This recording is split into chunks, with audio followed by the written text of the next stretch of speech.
Now that we have the Unity Hub set up, we want to go to our installs on the left-hand side here. Click on the Installs button. The install is going to take you to the spot where you actually have all of your installed Unity versions. By default, if you just simply installed the hub, then this will be blank. What we want to do is actually install the latest version.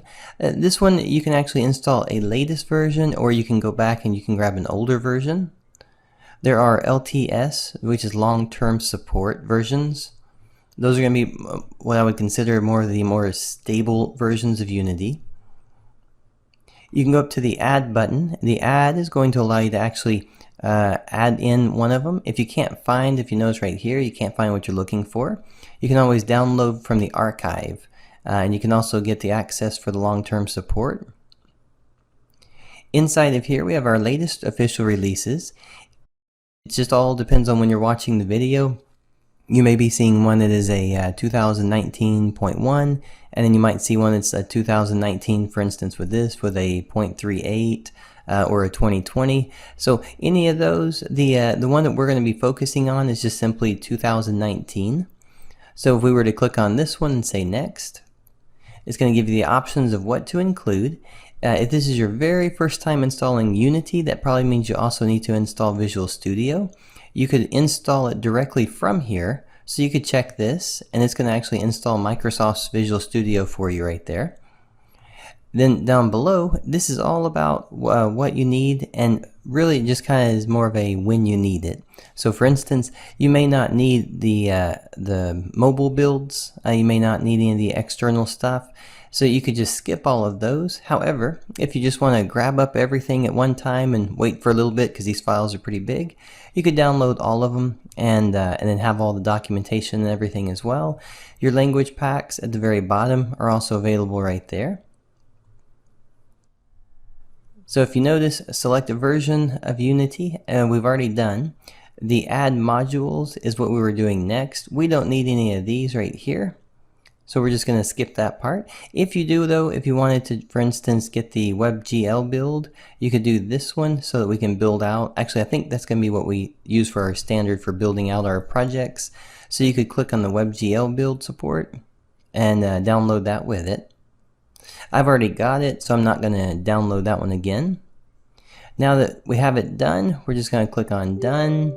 It's going to ask you to make sure that they can make changes. You say yes. And notice right here, it's actually installing, so the little blue bar is going to start moving to the side until it gets completed. Once it's complete, we'll use this one to open up a new project. Now that it has been downloaded, you'll see the install right here. There'll be, if you hover over, you'll see your location for it. And then the little settings button on the side, you have the add modules. The add modules are the ones that we looked at before. At any point, you can actually add to it. Something to remember, this is just something you want to make sure you take note of, is that each project has a different set of modules. If I install the Android build for the 19.33, that's not a universal for all of these. Each time you want to install that, you would actually add the module and you would add the support for it. All of these are separate builds and they all require a version to work with, so you have to make sure that you're updating each time when you go to a different project on those. Alright, so now that we have them, if you want to ever remove it, you can also go here and say uninstall, and you'll uninstall this version of Unity build. We can go back to projects, we can go to new. The drop down is there in case you have multiple builds. You can actually say new and then choose the latest build you want. I can then say that I want to do a 3D, 2D, or extras. The other options, I wouldn't jump on board with those until Unity comes out of their beta with it. The most solid ones to start with is just simply the 2D and 3D. You can choose your project name. This is just going to be my first project. We can navigate to the location for it by clicking on the button right here. We'll just open it up, and we can make a new folder on our desktop or in a location that you have for your game projects. say my first project. And what it's looking for is the folder. So I can select the folder itself and say select. And then from here, you simply want to say create. So when you create it, what you're going to notice is that you're going to have the first time through, it's going to say, so if you have certain firewalls or anything, just say allow access. And then it's going to start loading up the project. It's going to get all the information required so that you can have just a brand new build of Unity with a blank scene where we can get started.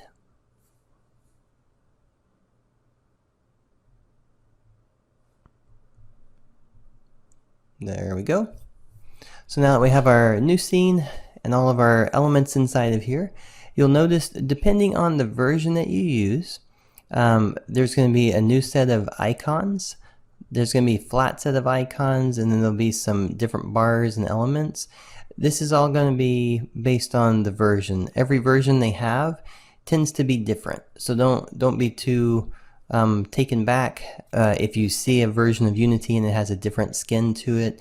Whether you have a skin that's dark or you have a skin that's light, either one is going to actually have all the same functionality. So that part is just simply a visual element to it. There's no other issue behind that. It's just simply a visual side.